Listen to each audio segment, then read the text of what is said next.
आज की इस वीडियो में आप लोग जानने वाले हैं हिस्ट्री ऑफ मनी, यानी मनी का इतिहास क्या रहा है।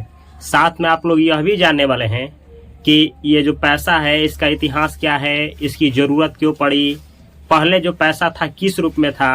प्लस में आप लोग सीखने वाले हैं कि कैसे पैसा जो होता है, मनी होता है, उससे वेल्थ कैसे बनाया जाता है, वेल्थ और मनी में डिफरेंस क्या होता है, वेल्थ कितने टाइप का होता है। फिर आप लोग इस वीडियो में जानेंगे कि स्टॉक मार्केट में कैसे निवेश किया जाता है, म्यूचुअल फंड में कैसे निवेश किया जाता है और ETF में कैसे निवेश किया जाता है। और आप लोग जानेंगे बॉन्ड कितने तरह का होता है, कौन सा बॉन्ड बेहतर होता है। और आप लोग जानेंगे कि रियल एस्टेट में कैसे निवेश किया जाता है, कितने तरह का रियल एस्टेट होता है। उसके बाद यह वीडियो एंड हो जाएगा, तो ध्यान से इस वीडियो को देखना है।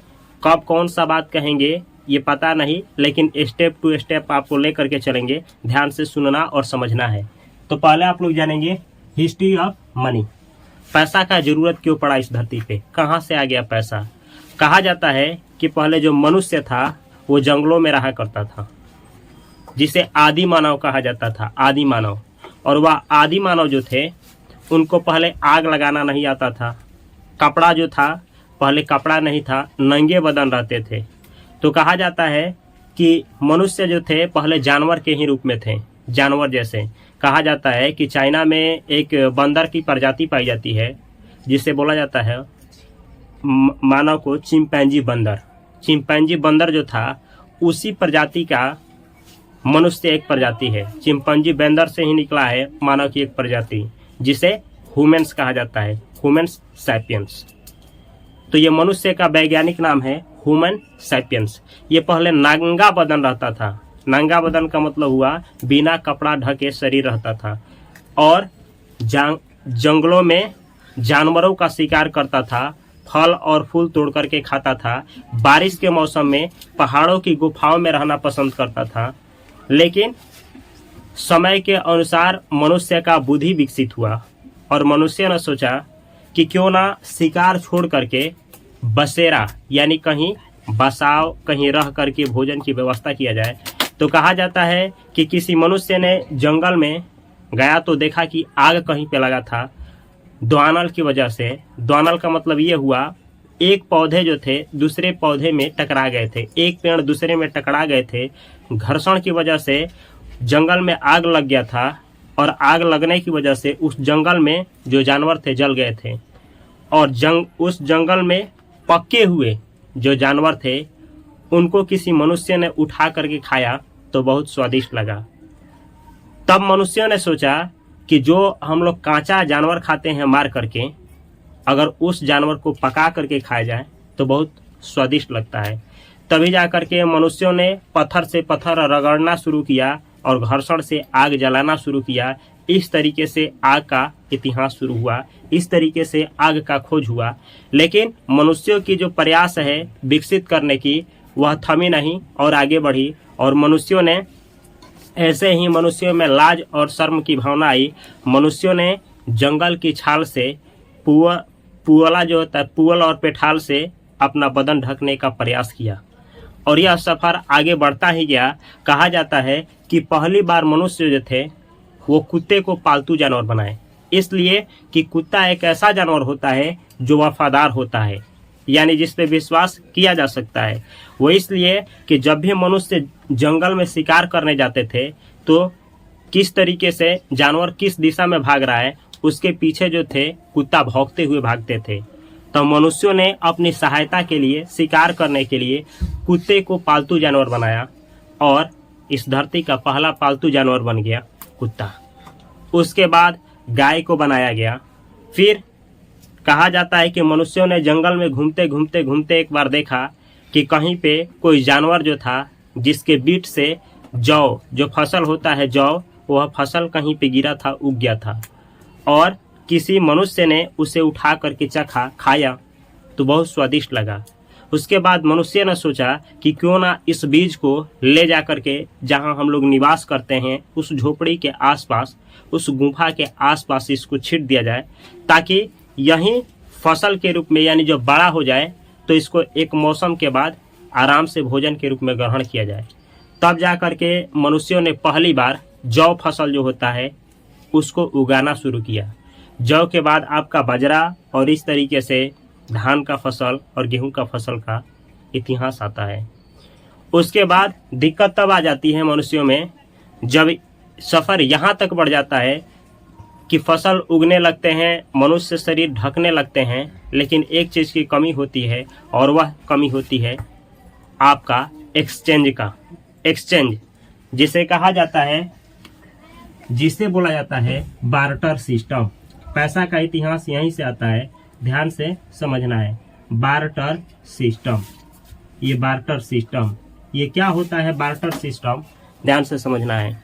बार्टर सिस्टम, बार्टर सिस्टम का मतलब ये हुआ कि जैसे कि आप समझ सकते हैं कि ये दो मनुष्य हैं, इनको चावल खाना है, चावल, ये चावल खाना चाहते हैं लेकिन इनके पास चावल नहीं है। और ये एक आदमी है जो चावल खाना चाहते हैं लेकिन इसके पास चावल नहीं है। ये एक मनुष्य है जिनके पास चावल तो चाहते हैं लेकिन चावल नहीं है। और ये एक मनुष्य हैं जो चावल चाहते हैं, इनके पास भी चावल नहीं है, लेकिन इनके पास क्या है, तो इनके पास कोई अन्य वस्तु है और इनके पास भी कोई अन्य वस्तु है। तो ये दोनों आदमी लेन देन नहीं कर सकते हैं, ऐसा देखा गया। ऐसा भी देखा गया कि कभी कभी ऐसा होता था कि दो आदमी ऐसे भेंट हो जाते थे, इनको चावल चाहिए और इनको आटा चाहिए। इनके पास आटा है लेकिन चावल नहीं, और इनके पास चावल है लेकिन आटा नहीं। तो ये आदमी इनको दे देगा, ये आदमी इनको आटा दे देगा और ये आदमी इनको चावल दे देगा। इस तरीके से लेन देन हो जाता था। जैसे कि आज के डेट में होता है, गाँवों में आप लोग देखे होंगे कि किन्हीं के परिवार में चावल नहीं होता है तो वो जा करके आस पड़ोस से चावल लेकर के चली आती हैं महिलाएं, और जो अन्य वस्तु होता है दे दिया जाता है। इस तरीके से इसी को बोला जाता है बार्टर सिस्टम। ये बार्टर सिस्टम पहले शुरू हो गया, लेकिन बार्टर सिस्टम में कुछ फॉल्ट था, कमी था। कमी ये था कि कभी कभी डायरेक्ट एक्सचेंज हो जाता था। डायरेक्ट एक्सचेंज का मतलब ये हुआ, जो चीज़ इनको चाहिए इनके पास नहीं है, वह चीज़ इनके पास है, इनके पास। और जो चीज़ इनको चाहिए वो चीज़ इनके पास नहीं है, इनके पास है। तो डायरेक्ट ये दोनों मिल करके लेन देन कर लेते थे। तो इसको बोला जाता था डायरेक्ट एक्सचेंज। ये डायरेक्ट एक्सचेंज होता था, डायरेक्ट एक्सचेंज, डायरेक्ट एक्सचेंज। इसको समझना है क्योंकि ये डायरेक्ट इनडायरेक्ट जो एक्सचेंज होता है यह स्टॉक मार्केट में भी होता है। तो ये होता है डायरेक्ट एक्सचेंज। डायरेक्ट एक्सचेंज का मतलब हुआ, जो आपको चाहिए वो मेरे पास है, जो मुझको चाहिए वो आपके पास है, तो मैं और आप मिल करके लेन देन कर लेंगे। इसको बोला जाएगा डायरेक्ट एक्सचेंज। लेकिन इसमें दिक्कत क्या था, कभी कभी ऐसा देखा गया कि तीन लोग आ गए। जैसे यहाँ पे समझ सकते हैं, ये तीन लोग हैं, इनको जो वस्तु चाहिए इनके पास नहीं है, और इनको जो वस्तु चाहिए इनके पास नहीं है। लेकिन इन दोनों में से किसी एक वस्तु का मेल इनसे खा रहा है, इनसे, तो ये क्या करेंगे, इनके पास जाएंगे और इनसे वो सामान लेंगे, और इनको जो चाहिए वो इनको वो सामान दे करके ले लेंगे। कहने का मतलब ये हुआ, जैसे देखिएगा कभी कभी गांव में जो होता है, एक महिलाएं दूसरे घर पे जाती है, कहती है हमको चावल चाहिए, आपको आटा दे रहे हैं, चावल दे दीजिए। महिला बोलती है नहीं, ऐसा नहीं होगा, उनके घर जाइए, वो उनको ज़रूरत है आटा की, आप उनको आटा दे दीजिएगा, चावल ले लीजिएगा। यानी कि इसको बोला जाएगा इनडायरेक्ट एक्सचेंज। तो डायरेक्ट एक्सचेंज के बाद से इनडायरेक्ट एक्सचेंज आया, इसको बोला जाता है indirect exchange. Direct exchange, indirect exchange. लेकिन इन दोनों में कमी था। कमी यह था, पहले देखा गया कि कभी कभी ऐसा होता था कि देखा गया इतिहास की ऐसा होता था कि कोई आदमी जो था एक गाय को पाला है, एक गाय, तो एक गाय को पाला है, तो होता ये था कि वो आदमी चाहता था कि इस गाय को मैं दे दूं और किसी से बकरी ले लूं। तो होता ये था कि एक गाय दे दिया और 2-3 बकरी ले लिया। या कभी ऐसा भी देखा गया कि एक गाय दे दिया और 4-5 बकरी ले लिया। इसमें बकरी वाला बोलता था कि मैं लॉस में हूँ, कभी कभी गाय वाला बोलता था मैं लॉस में हूँ। इस तरीके से इतिहास आगे बढ़ा। लेकिन इन्हीं कमियों को झेलते हुए मनुष्य ने कुछ सोचा और इन्हीं सभी सॉल्यूशंस को दूर करने के लिए सोचा गया। ऐसा भी देखा गया कभी कभी कि एक परिवार में माँ और बाप एक गाय को पाले हैं और माँ और बाप दोनों मर गए, एक गाय बच गई है और उन बेटे वो जो माँ बाप हैं उनके 4 लड़के हैं। 4 लड़के ने क्या किया कि उस गाय को किसी ने कहा कि मैं एक टांग ले लेता हूँ, 2 टांग होता है तो एक टांग ले लेता हूँ और 2 पैर ले लेता हूँ, बाकी जो शरीर है उसको भी काटा जाए और बराबर भाग में बांट दिया जाए। इससे होता यह था कि कोई वस्तु होता था या जीव जानवर होता था तो उसका सत्यानाश हो जाता था, यानी आदमी जो था उसको बांट नहीं पाता था। इन्हीं सभी समस्याओं को दूर करने के लिए लाया गया मीडियम ऑफ एक्सचेंज, जिसको समझना है मीडियम ऑफ एक्सचेंज। इसको बोला जाता है, इसको कॉमन मीडियम बोला जाता है, कॉमन मीडियम ऑफ एक्सचेंज। यहाँ लिखे हैं कॉमन मीडियम ऑफ एक्सचेंज। अब ये कॉमन मीडियम ऑफ एक्सचेंज होता क्या है इसको समझना है। कॉमन मीडियम ऑफ एक्सचेंज जो पहले था वो था आपका हाथी का दांत। इधर देखना है हाथी का दांत, ये हाथी का दांत हो गया। और सीप जो कि नदी में पाया जाता है, सीप हो गया, हाथी का दांत हो गया, सीप हो गया। ये कॉमन मीडियम ऑफ एक्सचेंज होता था। कॉमन मीडियम ऑफ एक्सचेंज का मतलब हुआ जैसे आज पैसा कार्य करता है उसी तरीके से ये कार्य करता था। जैसे मानिए आपको 1 कटोरा चावल चाहिए तो उसके लिए 2 सिप दे दिए या 1 सिप दे दिए और वह सिप आप रख लिए, वहीं सिप किसी और को दिए तो आपको 2 कटोरा चावल मिल जाएगा। जैसे आज पैसा होता है, जैसे पैसे क्या होता है, पैसा हम लोग देते हैं दुकान पे तो पाता है 1 किलो चावल के लिए इतना रुपया और 2 किलो चावल के लिए इतना रुपया। सेम वैसे ही 1 किलो चावल के लिए इतना सिप, 2 किलो चावल के लिए इतना सिप पहले था। या फिर 1 गाय खरीदना है, 1 घर खरीदना है तो इतना हाथी का दांत और 2 घर खरीदना है तो इतना हाथी का दांत। ये हाथी का दांत और जो सिप था वही पहले पैसा का कार्य करता था, यानी लेन देन में मनुष्य का सहायता करता था। लेकिन यहीं तक इतिहास नहीं रुका, बाद में इनको हटा करके और आपका आगे आया सिल्वर कोइन, यानी जो चांदी का सिक्का होता है, सिल्वर कोइन लाया गया, चांदी का सिक्का लाया गया। फिर गोल्ड का सिक्का लाया गया, गोल्ड कोइन यानी सोना का सिक्का लाया गया। इसके बाद कॉपर कोइन आया, कॉपर कोइन का मतलब हुआ तांबा का सिक्का। इसको हटा करके मनुष्यों ने सुविधा के लिए कि पानी के मौसम में खराब ना हो, गले नहीं, सड़े नहीं, ज़्यादा दिन तक बने रहे, उसके लिए चांदी का सिक्का, सोना का सिक्का और कॉपर का सिक्का का निर्माण कर दिया गया। लेकिन यहीं तक इतिहास नहीं रुका और इतिहास आगे बढ़ा और कहा जाता है कि 7वीं शताब्दी में चीन में पहली बार मुद्रा का प्रकाशन किया गया, यानी नोट को छापा गया। जो हम लोग आज नोट चलाते हैं, 500 का नोट, 200 का नोट, 1000 का नोट, ऐसे ही पहली बार 7वीं शताब्दी में चाइना यानी चीन में पहली बार मुद्रा का आविष्कार हुआ। और मुद्रा का आविष्कार हो गया, उसके बाद से आप लोग देख सकते हैं कि आज के डेट में हर एक जगह पे मुद्रा नोट है। और मुद्रा ही नोट नहीं है, आज के डेट में डिजिटल नोट है, डिजिटल नोट है, डिजिटल कॉइन है, डिजिटल करेंसी है। डिजिटल करेंसी का मतलब हुआ आपके फ़ोन में ही दिखा देगा कि इतना रुपया है, 10 रुपया है, 20 रुपया है, लाख रुपया है, 10 लाख रुपया है, 10 करोड़ है, यानी फ़ोन में ही सब कुछ आपको दिखा देगा कि इतना रुपया है। उसको बोलते हैं डिजिटल करेंसी, डिजिटल नोट। तो ये रहा मुद्रा का इतिहास। और तब से लेकर के अभी तक आप देख ही रहे हैं कि मुद्रा कितना महत्वपूर्ण हो गया है। ये मुद्रा को ही आज के डेट में आप लोग मनी मान सकते हैं, जिसे मनी कहा जाता है, मनी, पैसा कहा जाता है।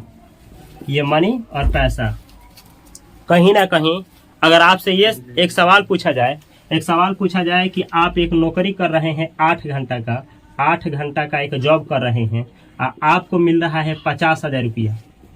आपसे सवाल किया जाए 8 घंटा आप कहीं पे कार्य कर रहे हैं और बदले में मिल रहा है आपको 50,000 रुपया, तो क्या आप 50,000 रुपया लेना पसंद करेंगे या फिर सेम काम करना है और 8 ही घंटा काम करना है, लेकिन आपको मिल रहा है 1,20,000 रुपया, 1,20,000 रुपया मिल रहा है। आपको इन दोनों में से एक काम को चुनना है, तो कौन सा काम चुनेंगे? निश्चित है, स्वाभाविक है कि आप बोलेंगे कि ये वाला काम चुनेंगे, यानी चुनेंगे कि आप ज़्यादा से ज़्यादा पैसा कमाएं, ज़्यादा से ज़्यादा पैसा कमाएं, यानी कार्य उतना ही करें लेकिन ज़्यादा से ज़्यादा पैसा कमाएं। आखिर पैसा क्यों कमाएं, किस लिए कमाएं, क्यों जरूरी हो जाता है पैसा, थोड़ा सा समझाने का प्रयास करेंगे। उसके बाद आप लोगों को पैसे की तरफ ले चलेंगे। जैसे कि कहीं ना कहीं जो भी मनुष्य है, जाने अनजाने उसको एक्सचेंज करने के लिए यानी लेन देन करने के लिए ही पैसा की आवश्यकता हो जाती है। जैसे मानिए कि एक मनुष्य है और उसको पैसा चाहिए, कोई सामान खरीदना है। एक मनुष्य है, उसको कपड़ा खरीदना है, तो कपड़ा खरीदना है तो उसके पास क्या होना चाहिए? पैसा, तभी जा करके कपड़ा खरीदाएगा। लेकिन मानिए कि उस मनुष्य के पास पैसा नहीं है लेकिन उसको पढ़ाने आता है, वो अच्छा से किसी को पढ़ा सकता है, तो क्या वह किसी को पढ़ाने से किसी को पढ़ा दिया तो उसको कपड़ा मिल जाएगा? नहीं मिलेगा। लेकिन वह किसी को पढ़ा देगा, अब पढ़ा करके पैसा ले सकता है, पैसा लेने के बाद जा करके सामान खरीद सकता है। कहने का मतलब ये है, पैसा असल में कुछ नहीं है। पैसा जो है एक माध्यम है एक्सचेंज करने का। एक्सचेंज मतलब किसी वस्तु को खरीदने का या किसी वस्तु को बेचने का, केवल एक माध्यम है। जैसे कि मानिए कि आपके घर पे 10 लाख रुपया रखा हुआ है, तो असल में उसका वैल्यू क्या है? कुछ नहीं। जैसे कॉपी कलम कागज होता है, उसी तरीके से वो पैसा भी है। वो आपको खाना बना करके नहीं दे सकता है, लेकिन वो पैसा है, वो किसी भी चीज़ को एक्सचेंज कर सकता है। उससे आप खाना खरीद सकते हैं, उससे आप गहना खरीद सकते हैं, उससे आप घर खरीद सकते हैं, उससे आप जो भी चाहें वो चीज़ खरीद सकते हैं। तो दो विकल्प बचता है आपके पास। एक तो इतना पैसा कमाइए कि किसी भी चीज़ को एक्सचेंज करना पड़े, यानी खरीदना पड़े या बेचना पड़े तो खरीद पाए, बेच पाए। या फिर दूसरा चीज़, इस पैसा के जाल में नहीं फंसना चाहते हैं तो दूसरा तरीका है, वो सारा चीज़ जो आपको चाहिए वो सब कुछ किसी भी तरीके से जुटा लीजिए। जैसे खाने के लिए आपको चावल चाहिए, जो भी चाहिए खाने के लिए, तो सब कुछ खरीदना पड़ेगा। नहीं तो खरीदना नहीं चाहते हैं, पैसा के जाल में नहीं फंसना चाहते हैं, तो वो सब फसल उगा लीजिए। सेम ऐसे ही जो भी आपको चाहिए, जो जीने के लिए ज़रूरी है, हवा हो गया, पानी हो गया, जल हो गया, जो भी है, कपड़ा हो गया, मकान हो गया, रोटी कपड़ा मकान हो गया, ये सब कुछ आपको चाहिए और ये सब कुछ पैसा से खरीदा जा सकता है। अगर पैसा के जाल में नहीं पड़ते हैं तो दूसरा विकल्प अपना सकते हैं, और नहीं तो बेहतर चाहिए तो पैसा के बारे में सोच सकते हैं। अब कहा जाता है कि पैसा से सब कुछ खरीदा जा सकता है। वो सारी चीज़ आप खरीद सकते हैं जो आपको चाहिए। हेल्थ भी खरीद सकते हैं, वेल्थ भी खरीद सकते हैं, लेकिन बहुत लोग मानते हैं कि ये है पैसा, मनी। और अमीर बनने का राज क्या है? वेल्थ। अमीर बनने का राज क्या है? वेल्थ। गरीब लोगों के पास पैसा होता है, ध्यान से समझना है। गरीब कोई भी आदमी है तो उसके पास मनी होता है, मनी। और अमीर कोई भी लोग होते हैं तो उनके पास वेल्थ होता है, वेल्थ होता है। फिर इन दोनों में अंतर क्या है? मनी और वेल्थ में अंतर क्या है? चलिए समझने का प्रयास करते हैं। यहाँ पे लिख रहे हैं money and wealth, money and wealth. Money उसको कहा जाता है जो आप कमाते हैं, अर्न करते हैं। रुपया बोल सकते हैं, ये मनी है। लेकिन वेल्थ क्या होता है? तो वेल्थ को समझने के लिए कितने तरह का वेल्थ होता है। एक आदमी है जो पैसे के बारे में पढ़ाते हैं, फाइनेंस का ज्ञान देते हैं, जिनका नाम है जेम्स क्लियर। जेम्स क्लियर के अनुसार ये जो वेल्थ होता है, वेल्थ ये 4 तरह का होता है। जेम्स क्लियर के अनुसार वेल्थ 4 तरह का होता है। ये जानना क्यों जरूरी हो जाता है वेल्थ? इसलिए कि वेल्थ ही वह चीज़ है जिससे आप उतना पैसा बना सकते हैं कि पैसा के लिए कार्य नहीं करना पड़ेगा। वेल्थ ही वह चीज़ है जिसे आप बना लेते हैं तो सोए पैसा कमा पाएंगे। जैसे कि वॉरेन बफेट का कहना है कि अगर आप जीते जागते कोई ऐसा तरीका नहीं खोज लेते हैं कि सोए पैसा कमाएं, तो आपको मरते दम तक पैसा के लिए कार्य करना पड़ेगा। तो ऐसा तरीका कुछ है तो वही है वेल्थ, कि सोए सोए आप पैसा बना सकते हैं। और वेल्थ कैसे क्रिएट होता है चलिए देखा जाए। वेल्थ कितने तरह का होता है तो जेम्स क्लियर बतलाते हैं कि वेल्थ जो होता है, पहला वेल्थ जिसको बोला जाता है फाइनेंशियल वेल्थ, फाइनेंशियल वेल्थ, यहाँ पे लिखा गया है फाइनेंशियल वेल्थ। पहला वेल्थ होता है फाइनेंशियल वेल्थ। अब फाइनेंशियल वेल्थ का मतलब क्या होता है? फाइनेंशियल वेल्थ का मतलब होता है वह धन और दौलत जिससे आप किसी वस्तु को खरीद सकते हैं, चाहे वो घर हो, कपड़ा हो, दुकान हो, खाने का कोई सामान हो, पहनने का कोई सामान हो, या फिर इच्छा पूर्ति करने वाला कोई सामान हो, कोई वस्तु हो। वेल्थ का मतलब सीधा सा होता है, फाइनेंशियल वेल्थ का मतलब वह धन, संपत्ति, पैसा, जगह, जमीन, वो सब कुछ जिससे आप किसी वस्तु को खरीद सकते हैं। अपनी इच्छा की वस्तु हो सकती है, या फिर अपने एक्सपेंडिंग की वस्तु हो सकती है, या फिर कोई एक्सपेंसेस खर्चा हो सकता है। इसको बोला जाता है फाइनेंशियल वेल्थ। जैसे आपको जगह खरीदना है, जमीन खरीदना है, गाड़ी खरीदना है, घर खरीदना है, ये सारा चीज में काम करेगा आपका संपत्ति, धन, दौलत, पैसा, जिसे आप पैसा कह सकते हैं, धन दौलत बोल सकते हैं, वही है फाइनेंशियल वेल्थ। दूसरा भी तरह का होता है वेल्थ, जेम्स क्लियर बोलते हैं ये पहला वेल्थ है, पहला वेल्थ फाइनेंशियल वेल्थ। अगर आप सफल होना चाहते हैं और अच्छा खासा जिंदगी जीना चाहते हैं तो आपके पास होना चाहिए फाइनेंशियल वेल्थ। दूसरा है सोशल वेल्थ, सोशल वेल्थ, ये दूसरा है सोशल वेल्थ। अब ये सोशल वेल्थ क्या होता है? सोशल वेल्थ का मतलब क्या होता है?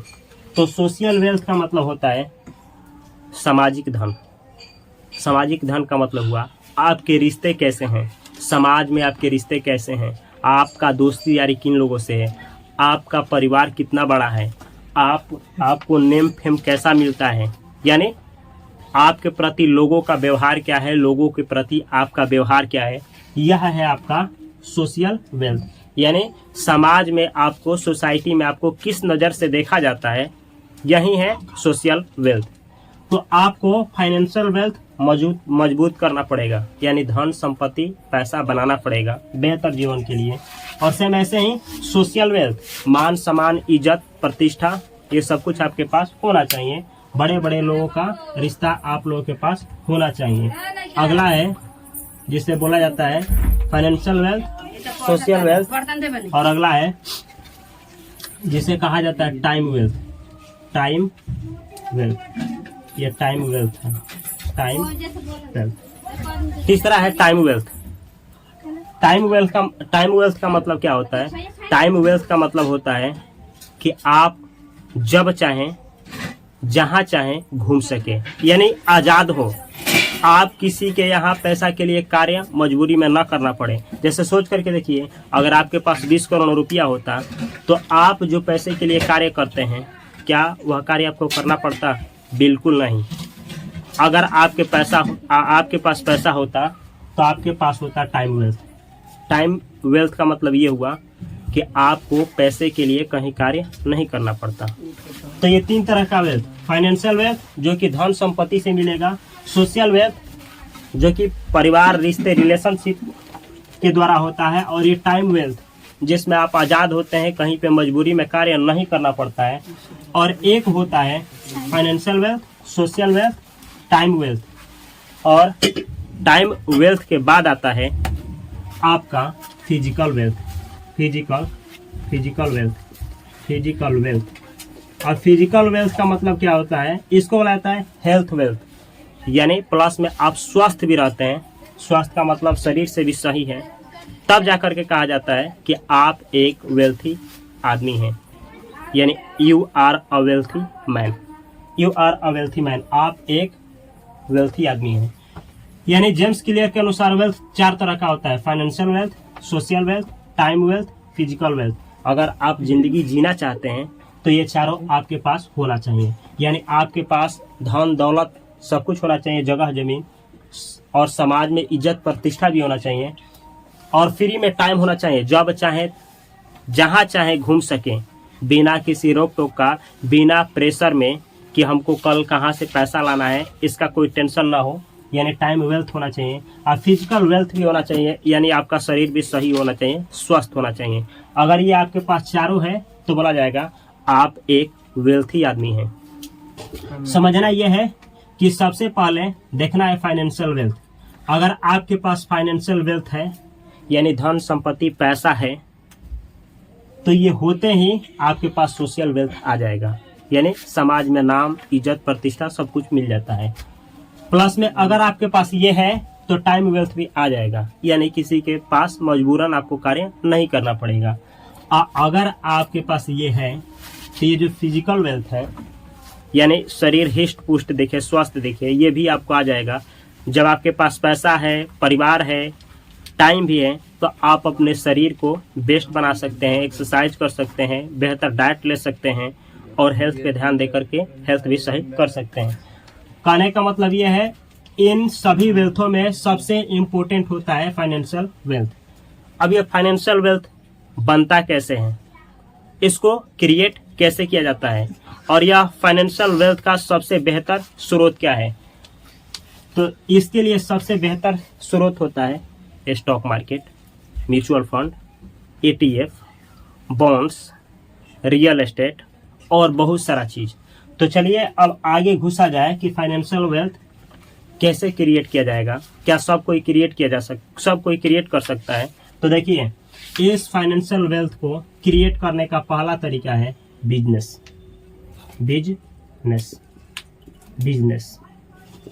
अगर आप चाहते हैं कि आपके पास बहुत सारा पैसा हो, दौलत हो, धन हो, यानी बहुत सारा अमाउंट हो, रिच हो, वेल्थी हो, तो आपको क्रिएट करना पड़ेगा बिजनेस। जैसे जितना भी आप अमीर लोग देखते हैं इस धरती पे, चाहे वह अंबानी हो गए, चाहे वह अदानी हो गए, चाहे वह रतन टाटा हो गए, चाहे वह बिल गेट्स हो गए, चाहे वह वारेन बफेट हो गए, चाहे वह मार्क जुकरबर्ग हो गए, ऐसे ही चाहे वह एलोन मस्क हो गए, जितना भी आप नाम सुने हैं, यह सब आदमी जो है यह फाइनेंशियल वेल्थ को बिजनेस के द्वारा प्राप्त किया है। बिजनेस यानी आप बिजनेस खोल करके बन सकते हैं फाइनेंशियल वेल्दी। ये पहला ऑप्शन है, लेकिन हर एक किसी में इतना क्षमता नहीं होता है, हर एक किसी के पास इतना पैसा नहीं होता है कि वह बिजनेस खोल पाए। कहा जाता है कि 5 साल के अंदर 80% बिजनेस बंद हो जाते हैं। इसका मतलब ये हुआ आज अभी 100 बिजनेस शुरू हुए तो 5 साल बाद जब देखिएगा तो उसमें से 80 जो बिजनेस होंगे वो बंद हो गए होंगे, उसमें से 20 ही बिजनेस चालू होंगे। तो इस तरीके से ये खतरनाक हो जाता है, पहला चीज। और दूसरा, जो आदमी अमीर नहीं है, मिडिल क्लास का है या फिर गरीब है, उसके लिए बिजनेस करना बहुत रिस्की चीज हो जाता है। तो दूसरा उसके पास रास्ता बचता है फाइनेंशियल वेल्थ क्रिएट करने का, और वह रास्ता होता है इन्वेस्टिंग। यानी फाइनेंशियल वेल्थ क्रिएट करने का 2 रास्ता, एक है बिजनेस हर एक कोई कर नहीं सकता है, और दूसरा है उसके पास इन्वेस्टिंग। अब सवाल ये आना चाहिए कि क्या हर एक लोग इन्वेस्टिंग कर सकते हैं, तो इसका आंसर है बिल्कुल यस, हर एक कोई कर सकते हैं। आपका यह क्वेश्चन हो सकता है कि क्या इन्वेस्टिंग के लिए ज़्यादा रुपया चाहिए, तो इसका आंसर है नहीं। आप 100 रुपया से 200 से 300 400 500 1000 रुपया से आप इन्वेस्टिंग शुरू कर सकते हैं। अब सवाल आपके पास ये आएगा कि क्या महीने महीने शुरू होगा या फिर एक ही बार, तो हर एक तरह का होता है इन्वेस्टिंग। फिर आपके मन में ये भी सवाल आ सकता है कि अधिक से अधिक इन्वेस्ट कितना रुपये किया जा सकता है, तो अधिक से अधिक का कोई सीमा नहीं है, कम का सीमा है। आप 100 रुपया 200 300 400 500 से शुरू कर सकते हैं। अधिक में आप 1000 रुपया, 1 लाख करोड़ रुपया, 10 लाख करोड़ रुपया, 100 लाख करोड़ रुपया आप इन्वेस्ट कर सकते हैं। आप पूरे भारत को बेच करके भी इन्वेस्ट कर सकते हैं। इन्वेस्टिंग में अपर लिमिट का कोई सीमा नहीं है। अब आ चाहिए कि इन्वेस्ट करें तो कहाँ करें, इन्वेस्ट करें तो कहाँ करें और क्यों करें। तो इन्वेस्ट करने से पहले आपको एक चीज जानना चाहिए, और ये क्यों जरूरी हो जाता है जानना, तो उस चीज का नाम है इन्फ्लेशन। इसको हिंदी में कहा जाता है महंगाई। ध्यान से समझना है, कहीं भी इन्वेस्ट करने से पहले, आप किसी भी जगह इन्वेस्ट करने से पहले आपको ये चेक करना है महंगाई, इन्फ्लेशन। अब ये इन्फ्लेशन होता क्या है? इन्फ्लेशन का मतलब होता है महंगाई। महंगाई का मतलब ये हुआ, जैसे आप समझ सकते हैं कि भारत जो है अपना देश भारत कहा जाता है कि 5 से लेकर के 6% भारत में इन्फ्लेशन बढ़ता है। हर एक साल घटता बढ़ता रहता है। किसी साल 6%, किसी साल 7%, किसी साल 7.5 भी हो सकता है, किसी साल 4% भी हो सकता है। यानी एवरेज मान सकते हैं तो 5 से 6% भारत में हर एक साल महंगाई बढ़ता है। इसका मतलब ये हुआ कि अगर यह मार्कर, अच्छा प्रतिशत के बारे में थोड़ा सा बतला दे। 1% का मतलब हुआ 100 रुपया पे 1 रुपया। 10% का मतलब हुआ 100 रुपया पे 10 रुपया। जैसे मैं कहूँ कि आपको 100 रुपया दे रहा हूँ लेकिन 30% का ब्याज लूंगा। इसका मतलब ये हुआ 100 रुपया देने पे आपसे 100 रुपया तो लेंगे ही लेंगे, प्लस में 30 रुपया लेंगे। ये हुआ 30%। 20% का मतलब 100 पे 20 रुपया। ऐसे ही भारत में 5 से 6% जो है ब्याज बढ़ता है। इसका मतलब क्या हुआ, अगर यह जो मार्कर है अभी 100 रुपया का मिल रहा है तो 1 साल बाद इसी मार्कर का दाम बढ़ जाएगा। कितना? 5% या 6%। 5% बढ़ने का मतलब ये हुआ अगले साल यही मार्कर 105 रुपया में मिलेगा या 106 रुपया में मिलेगा। तो आप ऐसे सोचिए, अगर कोई जमीन खरीदना चाहते हैं और वह जमीन अभी इस साल 1 करोड़ का मिल रहा है, 1 करोड़ का, तो अगले साल उसी जमीन पे जब महंगाई 5% बढ़ेगा तो उसका दाम हो जाएगा 1 करोड़ 5 लाख। 1 करोड़ का 5% 5 लाख हुआ, 1 करोड़ 5 लाख का हो जाएगा। ये महंगाई बढ़ता है। प्लस में अब इसको दूसरे तरीका से भी समझ सकते हैं। बहुत लोग जो होते हैं पैसा कमाते हैं और पेटी में रख देते हैं, इसलिए कि पैसा कहीं दूसरे जगह पे इन्वेस्ट किए, बुड़ गया तो, डूब गया तो, अवेयरनेस न होने की वजह से वहीं वो लोग होते हैं जो वेल्दी नहीं बन पाते हैं। तो इसको समझना है यहाँ पे। जैसे कि मानिए कि आपके पास 100 रुपया है, 100 रुपया, अच्छा से समझना है, 100 रुपया है आपके पास, 100 रुपया है तो साल भर बाद अगर उसमें 6% महंगाई बढ़ा, मानिए आज के डेट में 100 रुपया भी रखे हैं, साल भर बाद 6% भारत में इन्फ्लेशन बढ़ गया, तो इसका मतलब हुआ कि ये जो आपका 100 रुपया है ना, ये 100 रुपया 6% महंगाई बढ़ा है तो 6% ना अपना पावर खत्म कर दिया। इसका मतलब ये 100 में से 6 घटाइए 94 रुपया, यानी 94 रुपये का कार्य करेगा। 100 रुपया 1 साल बाद 94 रुपया का कार्य करेगा।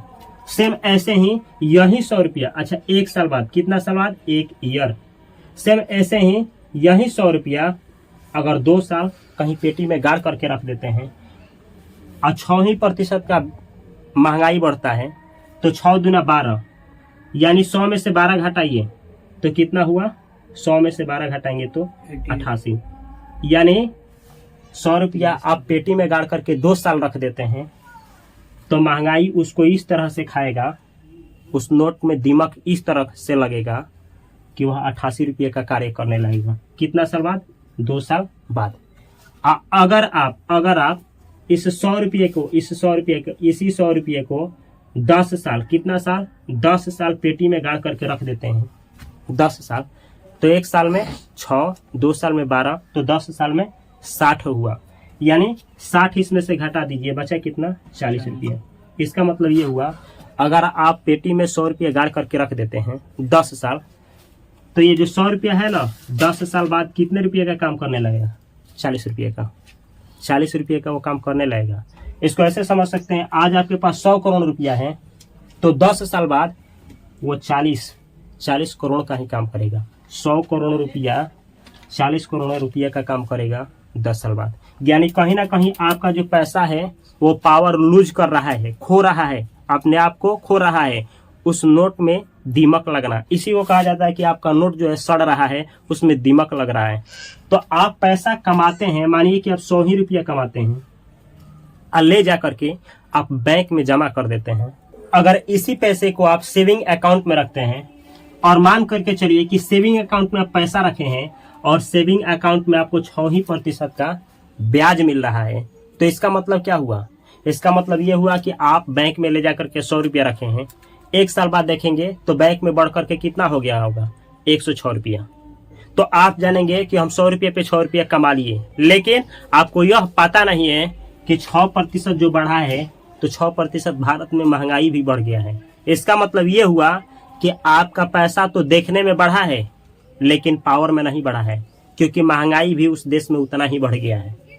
फिर इसलिए जरूरी हो जाता है यह जानना कि हम पैसा कहाँ निवेश करें, कहाँ इन्वेस्ट करें कि ये जो भारत में महंगाई है जो 6% की दर से बढ़ती है, इससे ज्यादा हमको रिटर्न मिले।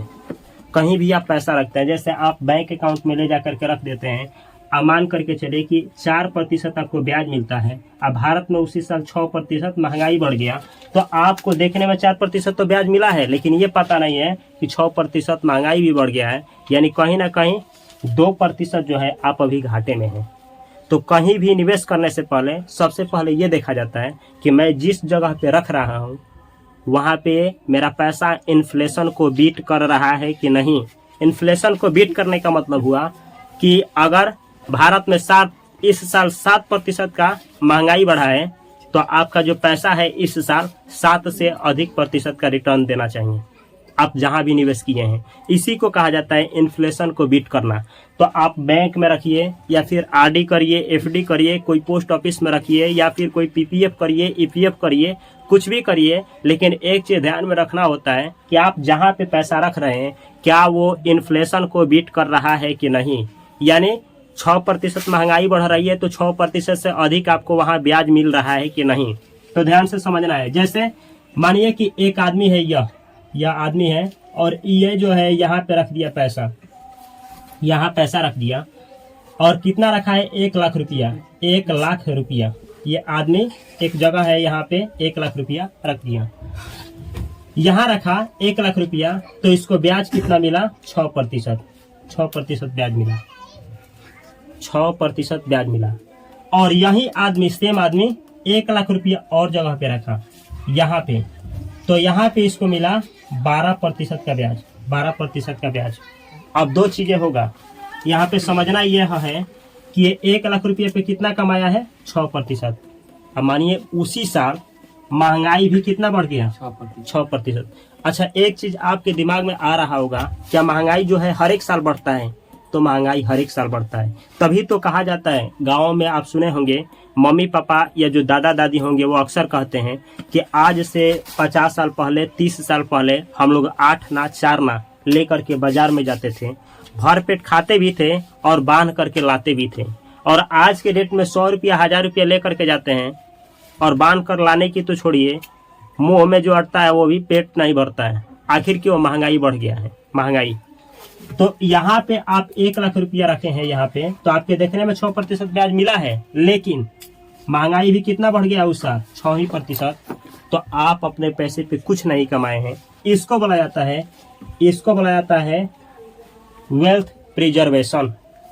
इसको बोला जाता है वेल्थ प्रिजर्वेशन, वेल्थ प्रिजर्वेशन,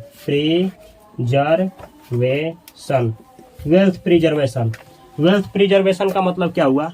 आप कहीं पे पैसा लगाए हैं और उस पे उतना ही ब्याज कमाए हैं जितना कि उस साल आपने देश में महंगाई बढ़ा है। तो इसका मतलब ये हुआ कि आपका जो पैसा है, नहीं तो वह अपने पावर को लूज किया है और नहीं तो अपने पावर को गेन किया है। यानी नहीं तो आपका पैसा घटा ही है और नहीं तो आपका पैसा बढ़ा ही है। तो इसको आप बोलेंगे कि वेल्थ प्रिजर्व किए हैं, यानी आप अपने पैसे को वेल्थ प्रिजर्व किए हैं। और कहीं पे ऐसे जगह पे रख दिए कि 12% मिल गया, यानी 6% महंगाई बढ़ने के बाद भी आप कितना कमाएंगे? इस पे 6% कमाएंगे। 6% कमाए हैं ना, तो महंगाई से ज्यादा कमाए हैं, तो इसी को बोला जाता है वेल्थ क्रिएशन। वेल्थ क्रिएशन, इसको कहा जाता है वेल्थ क्रिएशन। 2 चीज है, एक है वेल्थ प्रिजर्वेशन और एक है वेल्थ क्रिएशन। आप बैंक में, एफडी में, आरडी में जहां भी पैसा रखते हैं वहां पे वेल्थ प्रिजर्वेशन होता है। वेल्थ प्रिजर्वेशन का मतलब ये हुआ, जितना महंगाई बढ़ेगा उतना ही आपको बैंकों में पैसा मिलेगा। जैसे इस साल मान करके चलिए कि 6% महंगाई बढ़ने वाला है, तो मैक्सिमम 6% आपको बैंक वाले दे देंगे। वेल्थ प्रिजर्व रहेगा। यानी आपको देखने में तो कमाए लेकिन कुछ कमाए नहीं है, आपका जो वैल्यू था वहीं रहेगा। और आपको वेल्थ क्रिएट करना है, वेल्थ क्रिएशन करना है, यानी महंगाई से भी ज्यादा कमाना है, तब आपको सीखना पड़ेगा कि वेल्थ क्रिएट कैसे होता है और वेल्थ क्रिएट करने का तरीका क्या होता है। तभी जाकर के आता है आपका वेल्थ क्रिएट करने वाला चीजों में stock market, mutual fund, ETF, bond investing और बहुत सारा चीजें, रियल एस्टेट। तो चलिए उसको भी देखा जाए। इसको मिटाते हैं और मिटा करके अगर आप इसको स्क्रीनशॉट लेना चाहें तो ले सकते हैं। चलिए देखा जाए कि वेल्थ जो क्रिएशन होता है, वेल्थ क्रिएट करने के लिए यानी महंगाई से ज्यादा रिटर्न प्राप्त करने के लिए अमीर लोग कहाँ कहाँ पे पैसा इन्वेस्ट करते हैं। तो ये आपको कुछ जगह है, जैसे स्टॉक मार्केट, ये स्टॉक मार्केट जो है यहाँ पे पैसा को लगाया जाता है। अब स्टॉक मार्केट में पैसा लगा करके वेल्थ क्रिएट कर सकते हैं, जो कि सीखना पड़ता है। बिना सीखे हुए आप करेंगे तो लूज कर जाएंगे, इसलिए आपसे रिक्वेस्ट है कि पहले सीखे उसके बाद ही निवेश करें। दूसरा हो सकता है म्यूचुअल फंड। आपको वेल्थ क्रिएट करना है तो म्यूचुअल फंड में इन्वेस्ट करना चाहिए। सीख करके आप म्यूचुअल फंड में भी इन्वेस्ट कर सकते हैं। तीसरा है आप ETF कर सकते हैं। ETF का मतलब होता है एक्सचेंज ट्रेडेड फंड, जो कि आप लोगों को डिटेल में सब कुछ सिखाया जाएगा इसी चैनल पे। तो फास्ट फाइनेंशियल एजुकेशन जो चैनल है, इस चैनल को आप सब्सक्राइब कर सकते हैं, ये सब कुछ फ्री में सीखने के लिए, वो भी डे बाय डे यानी लगातार करके सीखने के लिए। अगला है आपका, आप स्टॉक मार्केट में लगा सकते हैं पैसा, म्यूचुअल फंड में इन्वेस्ट कर सकते हैं, ETF कर सकते हैं, या फिर रियल एस्टेट जो होता है, रियल एस्टेट, इसमें पैसा इन्वेस्ट कर सकते हैं। या फिर आप बॉन्ड्स, जो बॉन्ड्स होता है, बॉन्ड्स, उसमें पैसा इन्वेस्ट कर सकते हैं। और बहुत सारा ऑप्शन है। कल की क्लास में आप लोगों को ये मैं सिखाऊंगा कि स्टॉक मार्केट में पैसा कैसे निवेश किया जाता है, कितना तरीका है निवेश करने का। उसके बाद आप लोग कल ही के क्लास में ये भी सीखेंगे कि म्यूचुअल फंड जो होता है कितने तरह का होता है और किस तरीके से इसमें इन्वेस्ट किया जाता है। प्लस में आप लोग सीखने वाले हैं ETF क्या होता है, कितने तरह का होता है, कैसे इन्वेस्ट करेंगे, रियल एस्टेट में कैसे पैसा इन्वेस्ट किया जाता है, किस तरीके से रिटर्न मिलता है, कितने तरह का होता है, और बॉन्ड्स, ये जो बॉन्ड्स होता है कितने तरह का होता है, कल आप लोग जानने वाले हैं। और इससे भी अधिक कुछ सीखने वाले हैं। ये सारा वैसा सोर्स है, रिसोर्स है, जिससे आप लोग वेल्थ क्रिएट कर सकते हैं। वेल्थ का मतलब हुआ इतना पैसा क्रिएट कर सकते हैं कि आप सोए पैसा कमा सकते हैं, या फिर कहूँ तो फाइनेंशियली इंडिपेंडेंट हो सकते हैं।